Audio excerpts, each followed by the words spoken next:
Assalamualaikum warahmatullahi wabarakatuh. Selamat berjumpa kembali dengan Ruang Matematikaku. Kali ini kita akan belajar tentang vektor yang merupakan salah satu ruang lingkup mata pelajaran matematika SMA, khususnya matematika peminatan untuk kelas 10. Bagian pertama masih tentang pengenalan dan operasi dasar vektor. Jika berkenan dengan video ini nanti jangan lupa like, subscribe, dan share ke teman-teman. Oke. Yang pertama kita akan bahas tentang pengertian vektor, yaitu besaran yang mempunyai nilai dan arah. Apa itu besaran? Besaran itu segala sesuatu yang dapat kita ukur ya. Misalnya volume, panjang, berat, kecepatan ya. Nah, untuk vektor ini adalah besaran yang tidak hanya mempunyai nilai namun ada arahnya. Contohnya misalnya di sini ada sebuah kapal berlayar 70 km ke arah timur. Ini adalah contoh vektor. Misalnya kita namai vektornya A. Jadi kalau menamai vektor satu huruf kecil ada garis di atasnya, atau nanti kalau ada dua huruf itu pakai huruf besar ya. Sementara kita pakai huruf kecil. Nah, secara empiris kita gambarkan seperti ini. Satu kotak ini misalnya mewakili 10 km. Jadi ini ada arahnya ke timur. Misalnya kita mengikuti aturan arah mata angin. Jadi ini adalah vektor A. Kemudian kapal tersebut berbelok ke utara sejauh 30 km. Nah, ini juga vektor. Misalnya kita beri nama vektor B. Nah, ini. Jadi arahnya sudah berbeda. Ya, ini vektor B. Kemudian jarak dan arah kapal tersebut dari berangkat hingga tujuan, ini juga contoh vektor, misalnya vektor U. Nah, ini nanti U itu kita sebut juga resultan vektor A dan B, atau kita jumlahkan yang juga kita pelajari dalam video ini ya. Nah, ini adalah contoh vektor. Jadi selain mempunyai nilai 7 satuan panjangnya ya, jadi 7 kotak, di mana satu kotak mewakili 10 km, juga kelihatan arahnya gitu ya.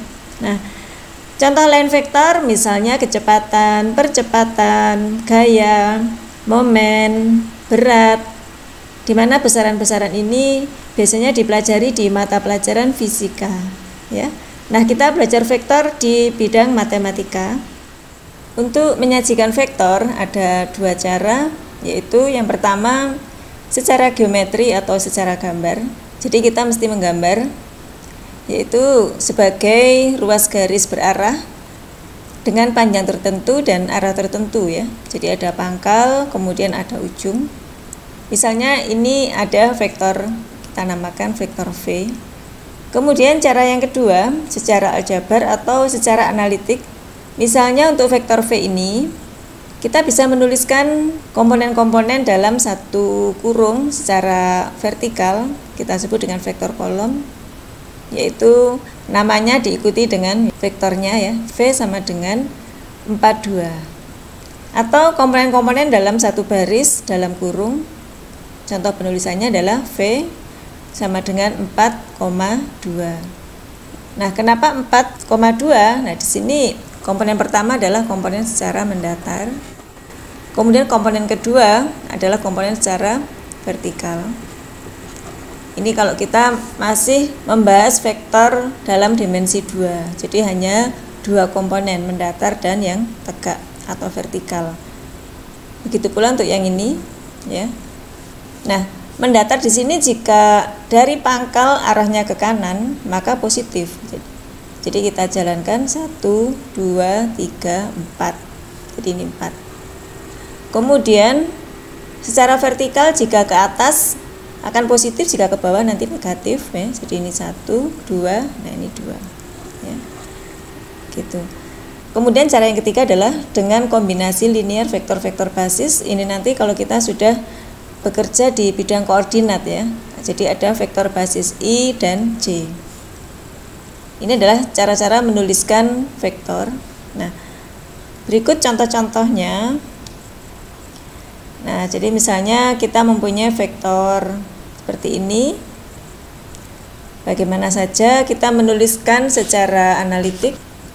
Yang pertama vektor A kita tuliskan berarti ini misalnya kita menggunakan yang vektor kolom ya, yaitu mendatar dulu dari pangkal 1, 2, 3, 4, 5.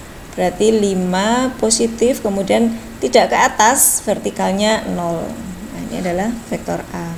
Kemudian vektor B, nah ini dari pangkal ke bawah, tidak ke kanan dan tidak ke kiri. Berarti komponen pertamanya 0. Kemudian komponen tegak atau vertikal ini ke bawah 2, berarti negatif 2. Kemudian vektor yang ketiga C, ini dari pangkal ke arah kiri 1, 2, 3, 4 ya, jadi negatif 4. Kemudian ke bawah lagi 1, 2, 3, 4 berarti negatif 4 lagi. Nah ini adalah vektor C. Kemudian vektor D dari pangkal ke arah kiri 1, 2 berarti negatif 2. Kemudian ke atas 1, 2, 3, 4 berarti ke atas berarti positif. Nah ini cara menuliskan vektor. Nah berikutnya panjang vektor. Misalnya kita mempunyai vektor U. Panjang vektor ditentukan dengan dasar rumus Pitagoras. Nah kenapa rumus Pitagoras? Karena untuk menentukan panjang vektor kita bisa terapkan kepada segitiga siku-siku nanti sebagai sisi miringnya. Nah ini siku-siku.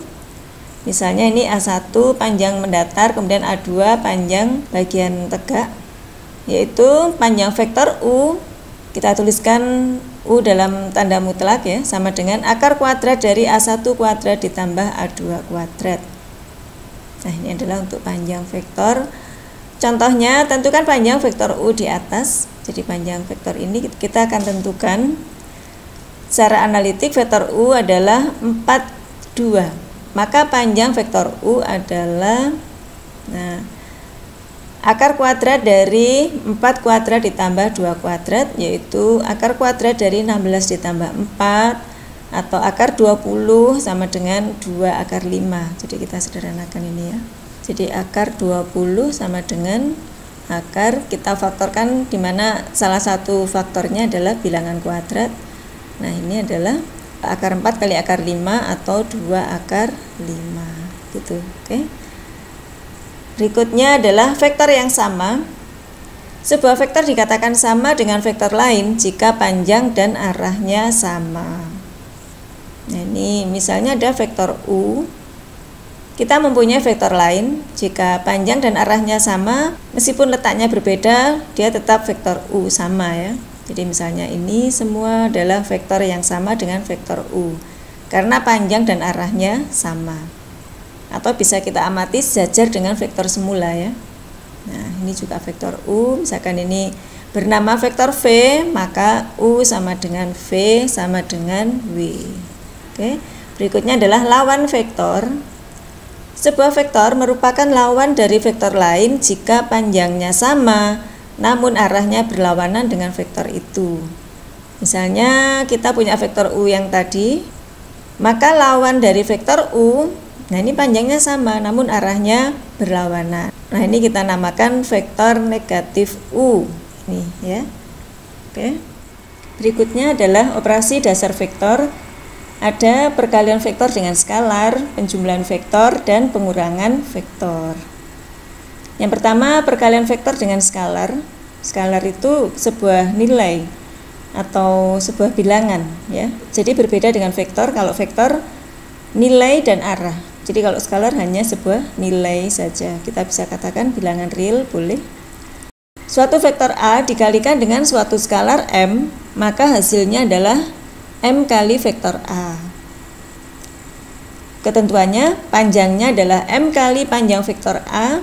Arahnya, jika M lebih dari 0 atau M positif, maka searah.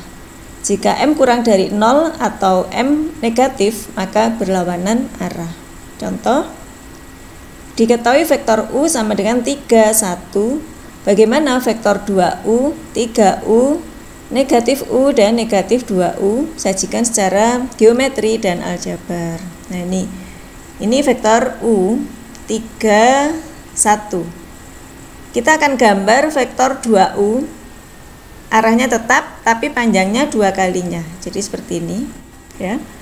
Ini adalah vektor 2U. Nah, kemudian 3U sama caranya.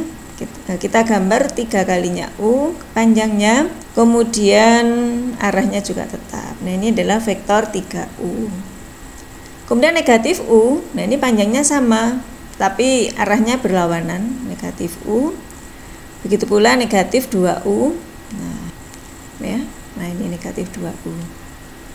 Kalau kita tuliskan komponen-komponennya, jika U tadi adalah 31, maka 2U adalah 2 kali 31, yaitu vektornya 6. Jadi masing-masing komponen dikalikan 2, jadi 2 kali 3, 6, kemudian 2 kali 1, 2. Oke. Sekarang 3U berarti 3 kali vektor U. 3 kali 3, 9, 3 kali 1, 3. Negatif U adalah, jadi kalau skalarnya negatif 1, ini merupakan lawan dari vektor U seperti sebelumnya tadi ya. Berarti negatif dari 31, yaitu komponennya negatif 3, negatif 1. Jadi sesuai ini ya.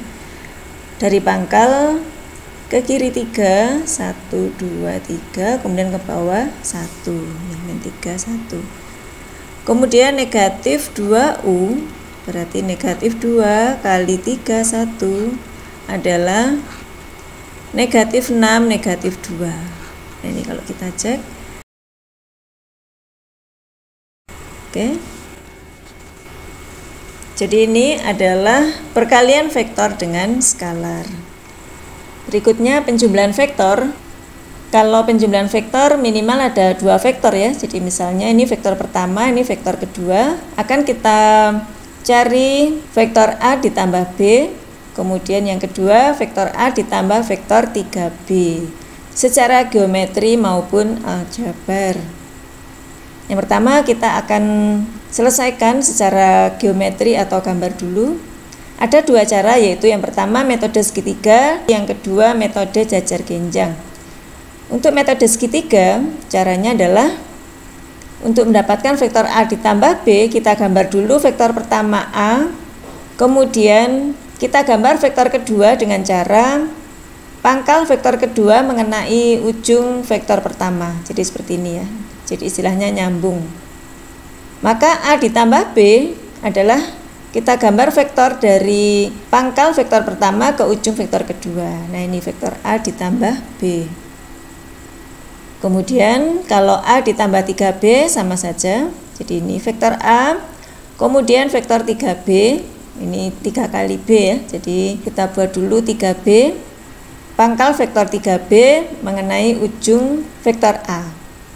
Hasilnya adalah ini dari pangkal vektor pertama ke ujung vektor kedua. Ini adalah vektor hasil A ditambah 3B. Ya. Nah, ini adalah metode segitiga karena memang membentuk bangun segitiga. Sekarang metode kedua adalah kita sebut metode jajaran genjang. Kalau kita mau menjumlah vektor A ditambah B, maka metodenya adalah pangkal vektor pertama dengan pangkal vektor kedua itu bertemu ya. Jadi seperti ini, vektor A ditambah vektor B. Jadi memang kalau kondisinya seperti ini, kita bisa gunakan metode jajar genjang. Caranya kita buat vektor yang sama dengan vektor A, kemudian kita buat juga vektor B. Jadi pangkalnya mengenai ujung vektor pertama A, ya. Maka hasilnya adalah merupakan diagonal jajar genjang. Jadi yang hijau ini, ya. Maka ini kalau kita perhatikan hasilnya sama sebenarnya, cuma metodenya berbeda. Begitu pula untuk A ditambah 3B. Jadi kalau kita mempunyai vektor yang dijumlah seperti ini, kita bisa menggunakan metode jajar genjang dengan membuat vektor yang sama dulu. Nah, menyerupai jajar genjang, kemudian hasilnya adalah diagonalnya jajar genjang.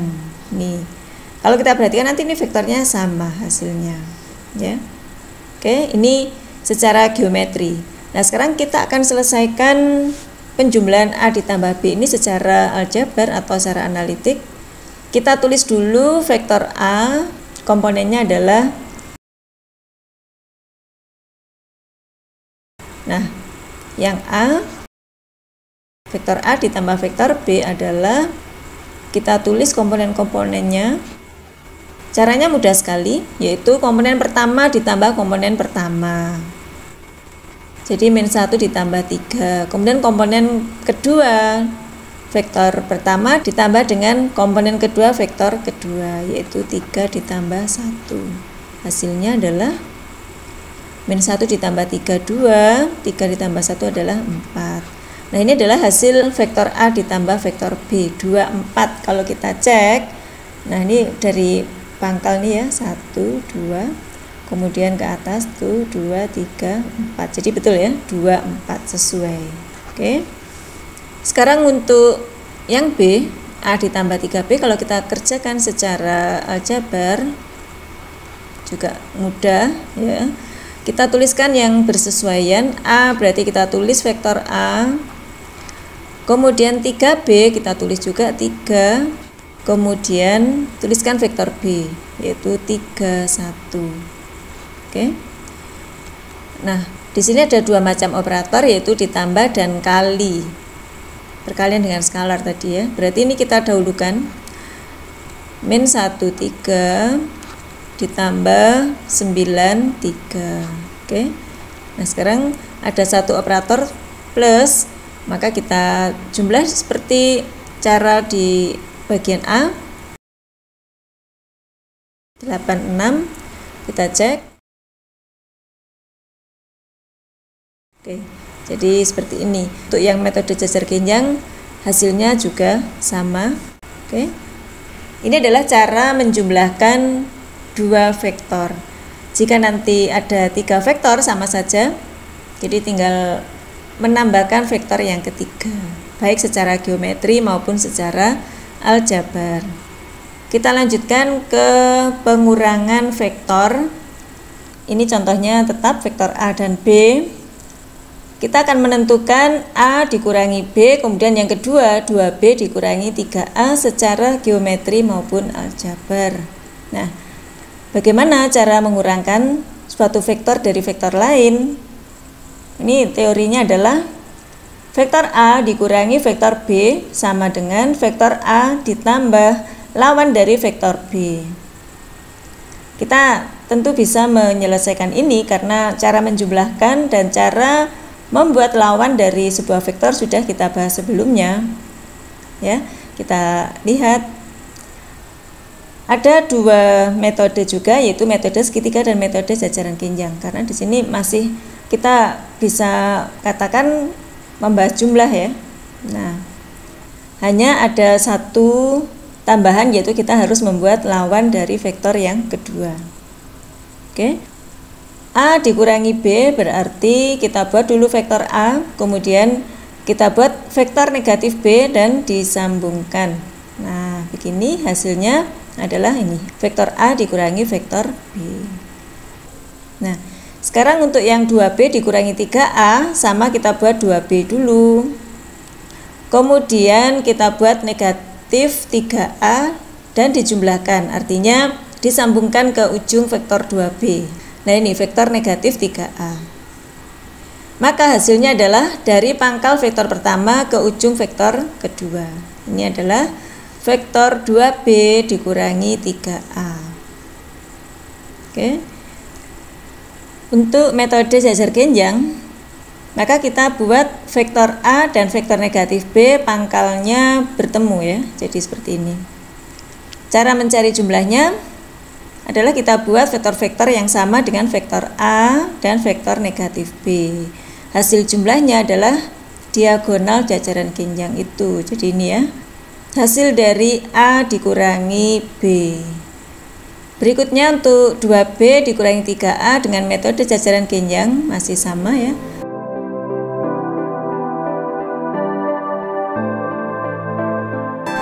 Nah, kita akan selesaikan secara aljabar. A dikurangi B, kita tulis ulang A adalah, untuk yang pertama A dikurangi B yaitu negatif 1, 3. Kita boleh langsung tulis seperti ini ya. Nah, Maka di sini negatif 1 dikurangi 3, kemudian 3 dikurangi 1 adalah 2. Jadi ini hasilnya negatif 42. Kita cek. Nah, betul ya, yaitu negatif 42. Ini. Kemudian untuk yang kedua,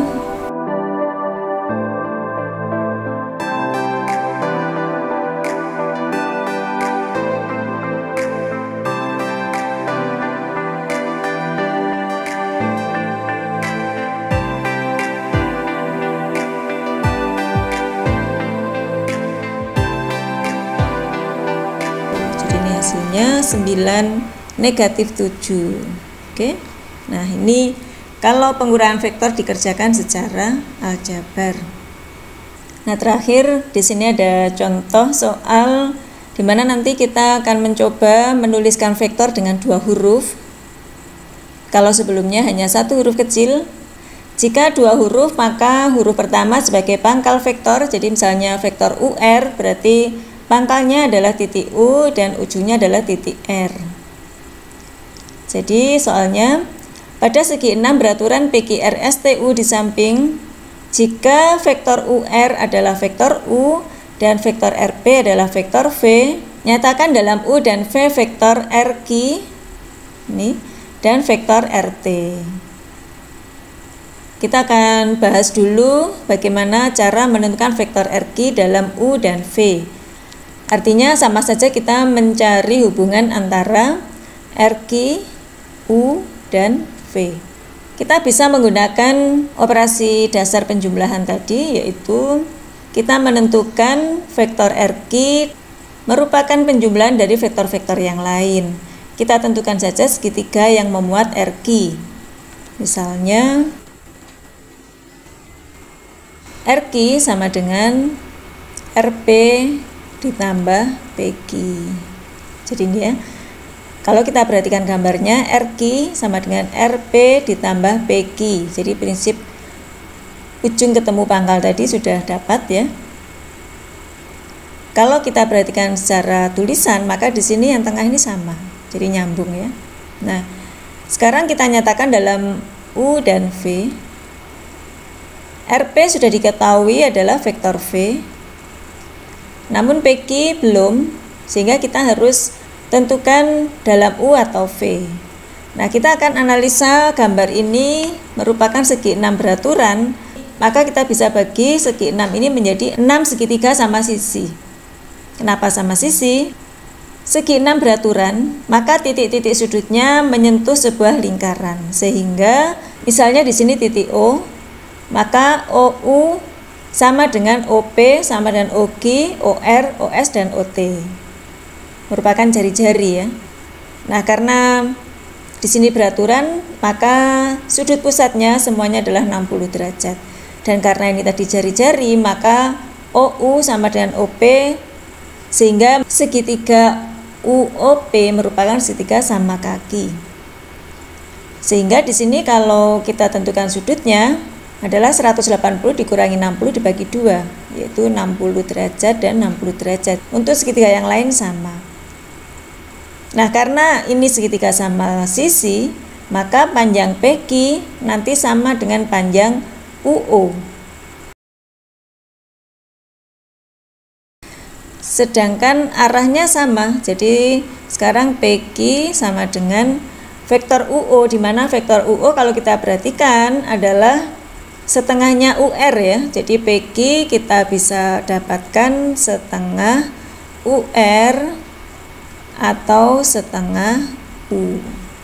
Oke, berarti PQ adalah setengah U. Jadi ini jawabannya bahwa vektor RQ dinyatakan dalam U dan V adalah V ditambah setengah U.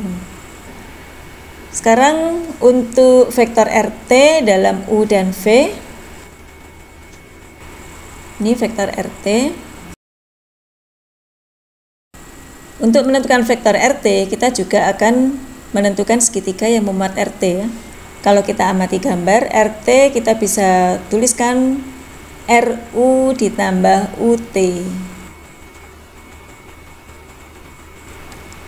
Nah, vektor RU kita bisa kaitkan dengan vektor UR, yaitu U lawannya. Sehingga kita tuliskan negatif U. Kemudian UT. Nah, UT di sini sejajar dengan QR. Nah, jadi vektor UT sama dengan vektor QR. Di mana vektor QR kita bisa kaitkan dengan vektor RQ, yaitu lawannya. Negatif RQ. Maka di sini kita bisa tuliskan negatif dari vektor yang sudah kita dapatkan sebelumnya tadi, yaitu negatif V ditambah setengah U. Sekarang kita gantikan ke sini, yaitu negatif dari V ditambah setengah U. Atau kita buka kurungnya dengan mengalihkan negatif V dikurangi setengah U. Kita sederhanakan negatif U dengan negatif setengah U, yaitu negatif 3/2U dikurangi vektor V. Jadi ini hasil dari vektor RT dinyatakan dalam U dan V. Oke, ini tadi satu contoh tentang operasi dasar vektor.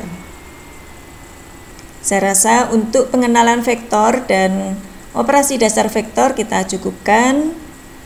Jika masih ada yang ingin ditanyakan, silakan ditulis di kolom komentar. Terima kasih telah menyimak video ini. Sampai jumpa di video berikutnya. Wassalamualaikum warahmatullahi wabarakatuh.